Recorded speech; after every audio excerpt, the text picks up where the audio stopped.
Hello everyone, we are Tegan and Sara, and you're watching Billboard.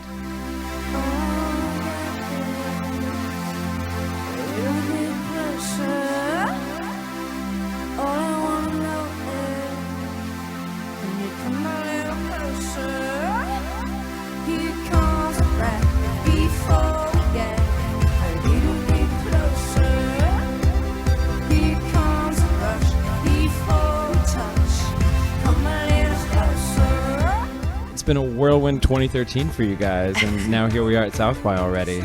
Yeah, we're keeping busy. Yeah, can't call us slackers.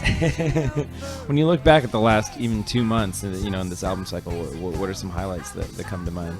Even just in the last 6 months, just kind of a crazy, like you say, a whirlwind. We were out on tour a lot in 2012, and now we've put out a record, and we've been on tour pretty much nonstop, and even jumped over to Europe for a few days to do some promo, so it's been go, go, go, go, go. The highlights, though, looking back on all of that, really has just been the fan response to the record, because there was so much anxiety leading up to the release, because it was such a big step forward for us, and sonically we knew we stood the risk of people getting held back, from the record because of the production of it. But it's been overwhelming. The gates blew open, and it's been just, nonstop good fun and good news, so.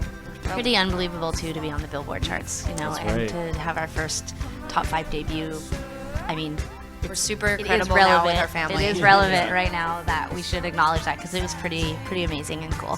Since we're talking about the charts and having a little bit of a poppier sound, Greg Kirsten is the guy who really shaped this record with you guys. What was it? Tell us a little bit about the dynamic with him.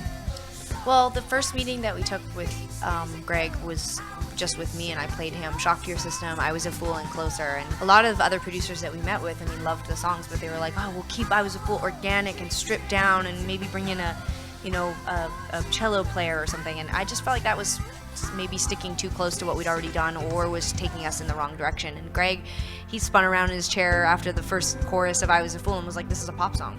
Sara and I consider ourselves pop singers. We feel that we write catchy, poppy melodies, and it just felt like he really saw that in the songs, and that was the most important thing. I wasn't even thinking what's the record gonna sound like. I just was like, the guy driving the bus needs to know what we really want, and he could just tell from our demos what we were looking for. He's a multi-instrumentalist who will play, if you let him, everything on the record. How did you kind of manage that, since you have to ultimately tour behind these songs? We had already demoed the songs quite extensively, so the really cool thing about Greg was that he was really flexible about keeping a lot of the stuff that we had already performed ourselves, but then he would just go wild and record, like you say, he's a multi-instrumentalist, so it's 1 second he'd be on a drum kit, the next second he'd be 10 different keyboards, and I think there was one time where Greg turned around and was like, how will you play this? And we kind of laughed. We didn't know, but it's now, obviously 6-7 months later, we're playing it live and it feels good.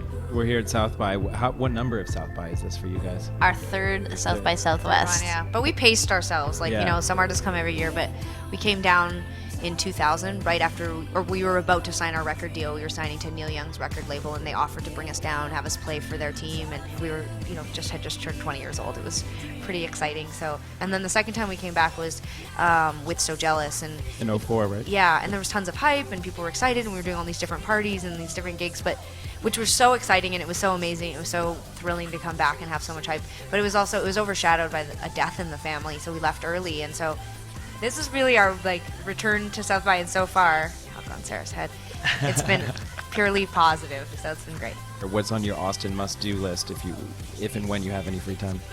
For me, it's all about the food. Yeah. We've been back to Austin quite a number of times on our own, to do our own shows on tours, and so for me, when I come back, it's all about hitting my favorite places, and it's all about the Mexican and the barbecue. I would completely agree with that. If I had an extra 4 hours, I would probably go. Yeah, I would go to the Alamo Draft House right now, pig out, and watch a movie. Perfect. Excellent. Well, thank you, ladies. Thank you. Thank you. Can you come a little closer?